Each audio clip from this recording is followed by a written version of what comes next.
કહેવાય છે કે જ્યાં શ્રદ્ધા હોય ત્યાં પુરાવાની શું જરૂર? તો કઈ રીતે માં વિહત મેલોડીના પરમ ભક્ત ગોપી પટેલને વેણે વાતો કરનારી માં વિહતે ઉડણસિંહ બજાણિયાને 7 દીકરા આપવાનું વચન આપી જણાવેલ કે ચારોલ આવતા વખતે જે તારા ગાડાનું જોહરું તૂટી ગયેલ જે તે ફેંકી દીધેલ તેના પર જો 7 કુપડો ફૂટે તો માનજે કે આ 7 દીકરા માં વિહતે આપ્યા. અને શા માટે ગોપી પટેલને માતાજીએ ધીજ આપતા કહેલું કે તારા અષાઢી બીજના વાવેતરમાં વગર વાવેલ ચાસમાં સફેદ તુવેર ઉગાડી હું મારો પરચો પૂરો કરી અને મારી સાક્ષાત હાજરીનું પ્રમાણ આપીશ, જે પુરવાર થયું. અને શા માટે માતાજીની પ્રતિમા વિરચન છેટે સોની પાસે વેચવાનો પ્રયત્ન કરેલ, પરંતુ સોની જ્યારે પ્રતિમાને ખંડિત કરવા ગયા ત્યારે લોહીની ધાર છૂટી. તો શું છે આવો અદ્ભુત અને ચમત્કારિક માતાજીનો ઇતિહાસ? દર્શન કરીશું વિહત મેલડી માતાના.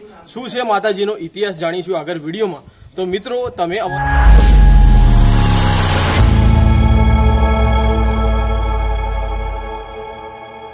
જય માતાજી, જય શ્રી કૃષ્ણ. મિત્રો આજે આપણે આવી ગયા છે મહેસાણા જિલ્લાના કડી તાલુકાના ચારોલ ગામે, જ્યાં વિહત મેલડી માતા બિરાજમાન છે. તો આજે આપણે દર્શન કરીશું વિહત મેલડી માતાના. શું છે માતાજીનો ઇતિહાસ જાણીશું આગળ વિડીયોમાં. તો મિત્રો તમે અમારી ચેનલ ઉપર પહેલી વાર આવ્યા છો તો અમારી યુટ્યુબ ચેનલને સબસ્ક્રાઇબ કરો. ફેસબુક ઉપર આવ્યા છો તો અમારા પેજને ફોલો કરો, જેનું નામ છે ધ્રુવલ કે વિડીયો. જય માતાજી, જય શ્રી કૃષ્ણ. હવે આ મંદિરના એક્ઝેક્ટ લોકેશન વિશે જો વાત કરવામાં આવે તો આ જે રસ્તો છે એ કડીથી બેચરાજી જવા માટેનો રસ્તો છે. કડીથી માત્ર 13 કિલોમીટરના અંતરે વિહત મેલડી માતાજીનું ભવ્યથી ભવ્ય અને અતિ સુંદર મંદિર આવેલું છે. તો ફાઇનલી આપણે પહોંચી ગયા છે ચારોલ ગામમાં, જ્યાં રામજી મંદિરની એક્ઝેક્ટ સામે માતાજીના પરમ ભક્ત ગોપી પટેલના માળમાં માતાજીનું આ ભવ્ય અને અતિ સુંદર મંદિર આવેલું છે.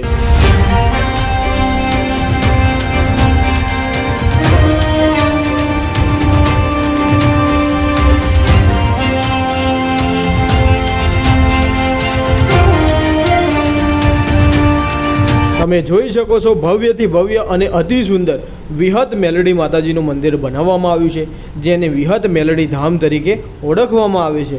તો સૌથી પહેલાં આપણે માતાજીના દર્શન કરીશું, ત્યારબાદ શું છે ઇતિહાસ, શું છે બીજો ઇતિહાસ, તે એની સંપૂર્ણ માહિતી આગળ આપણે મેળવીશું. તો આપણે દર્શન કરીએ માતાજીના.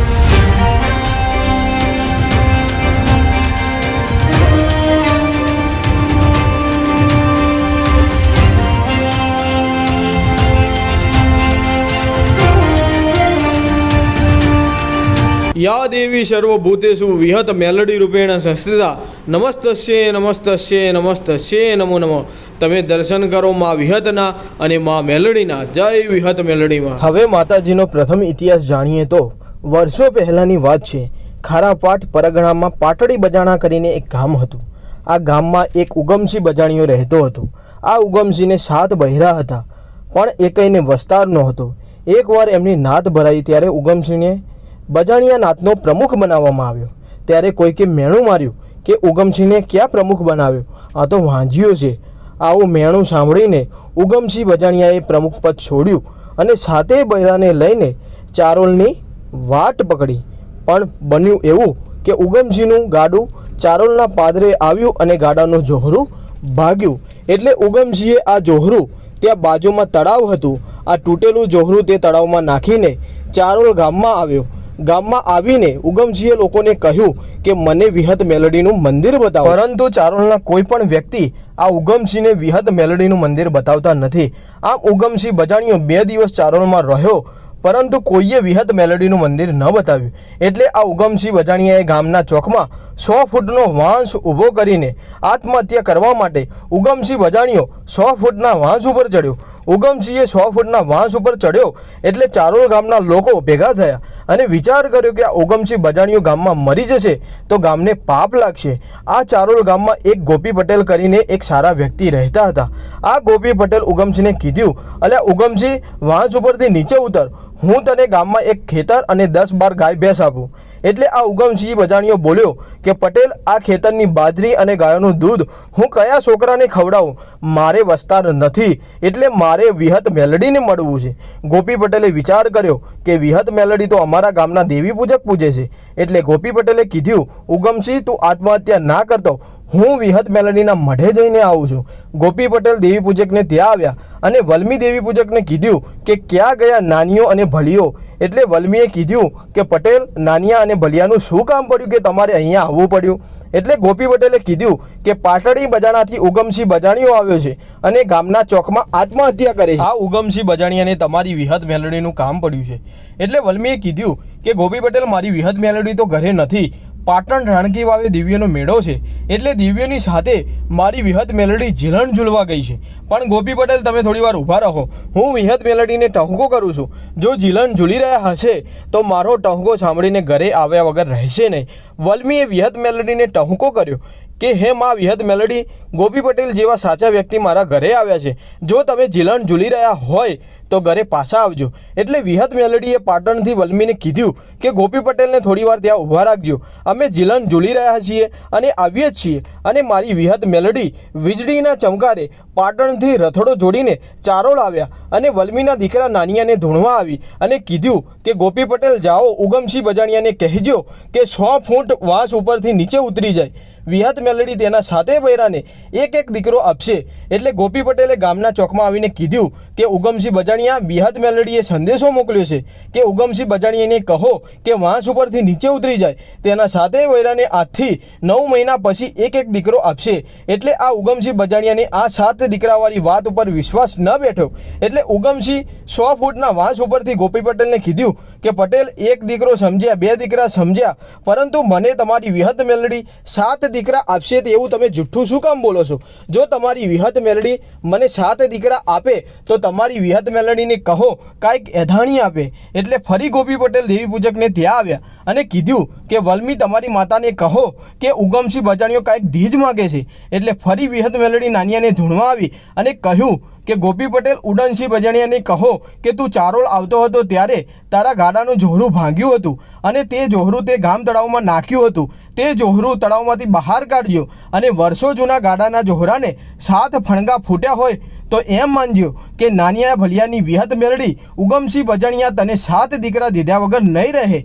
એટલે ગોપી પટેલે ચોકમાં આવીને કીધું કે ઉગમસિંહ બજાણિયા, તારા ગાડાનું જોહરું તળાવમાંથી બહાર કાઢ અને જો તેમાં 7 ફણગા ફૂટ્યા હોય તો અમારા ગામની વિહત મેલડી તને વસ્તાર આપશે. એટલે આ ઉગમસિંહ બજાણિયાએ તેના સાતે બૈરાને કીધું કે તમે ગામ તળાવે જાઓ અને જોહરું કાઢજો. જો આ જોહરા ઉપર 7 ફણગા ફૂટ્યા હશે તો જ હું આ વાંસ ઉપરથી નીચે ઉતરીશ. અને પછી આ સાતે બૈરા તળાવે ગયા અને જોયું તો વર્ષો જૂના જોહરાને 7 લીલા ફણગા ફૂટેલા હતા. આ સાતે બૈરાએ ઉડનસિંહને આ વાત કરી. વિહત મેલડી સાચા છે. પછી ઉડનસિંહ બજાણીઓ વાંસ ઉપરથી નીચે ઉતર્યો અને બોલ્યો કે હે માં વિહત મેલડી, હું ઉડનસિંહ બજાણીઓ તમને વચન આપું છું કે હું ભવાઈ નાટકો ભજવું છું. મારા વંશજો દેશભરમાં ભવાઈ ચાલુ કરે તે પહેલાં તમારા નામની આરતી ઉતારીને જ પછી જ ભવાઈ ચાલુ કરશે. હવે જો બીજા ઇતિહાસની વાત કરવામાં આવે તો ઘણા વર્ષો પહેલાં થરપારકર સિંધ પ્રદેશ પાકિસ્તાનમાં દુષ્કાળ પડતા મા વિહતના ભુવાજી એવા પોમો અને ભાઈ ગોદડ માલઢોરને બચાવવા સારું જોશ જોવડાવી માડીની રજા લઈ ચુવાડ પંથકના ચારોલ ગામે આવી પહોંચ્યા. ત્યાં તેઓને ગામની દક્ષિણે ડોલણ તલાવડી જોઈ, જ્યાં તેઓને લીલો ઘાસચારો મળી રહેતા ખુશખુશાલ થઈ વસવાટ કર્યો. ત્યાં માતાજીએ તળાવની બાજુમાં આવેલા ખારા કૂવાના પાણીને મીઠું કરી તેનો સાક્ષાત હાજરીનો પરચો પૂરો કર્યો હતો. સમય જતાં ધન ધાન્ય પણ ખૂટ્યા ત્યારે તેઓએ વીરચંદ શેઠ પાસેથી હાથ હુસીના ધન ધાન્ય લઈ ગુજરાન ચલાવ્યું. પરંતુ આમ વધારે સમય જતાં તેઓ વધુ દેવાટાળે ડૂબી ગયા અને પોતાના વતન પરત જવાનો નિર્ણય કર્યો. આ વાતની જાણ વીરચંદ શેઠને કરતાં તેમને ગૌરી ગાયના ડોકે લાકડાની માતાજીની પ્રતિમાને સોનાના સ્વરૂપે દેખાતા ગીરો મૂકી વતન જવા રજા લીધી અને એમ જણાવેલ કે અમે દેવું ચૂકવી માતાજીને પરત લઈ જઈશું. 3-4 વર્ષ બાદ પણ કોઈ વાવડ ના આવતા વીરચંદ શેઠે એ માતાજીની પ્રતિમા સોની પાસે વેચવાનો પ્રયત્ન કરેલ. પરંતુ સોની જ્યારે પ્રતિમાને ખંડિત કરવા ગયા ત્યારે લોહીની ધાર છૂટી. તેથી સોનીએ ના પાડતા વીરચંદ શેઠે મૂર્તિને ઘરે લઈ ગયા. થોડા દિવસ બાદ વીરચંદ શેઠે મૂર્તિ ચારોલ ગામના મુખી એવા ગોપી પટેલને નાણાં સામે આપી. એક દિવસ ગોપી પટેલ પણ મૂર્તિને વેચવાનો વિચાર કર્યો. તે રાત્રે પોતાના ઘરે સૂતા હતા ત્યારે તે માતાજીની મૂર્તિએ અવાજ કર્યો કે હે ગોપી પટેલ, ઉઠ, હું તારી વારે આવીશું. અને ત્યારબાદ ગોપી પટેલે માં વિહતની સ્થાપના કરી. પૂજા અર્ચના શરૂ કરેલ. ગોપી પટેલને માતાજીએ ધીજ આપતા કહેલું કે તારા અષાઢી બીજના વાવેતરમાં વગર વાવેલ ચાસમાં સફેદ તુવર ઉગાડી હું મારો પરચો પૂરો કરી અને મારી સાક્ષાત હાજરીનું પ્રમાણ આપીશ, જે પુરવાર થયું.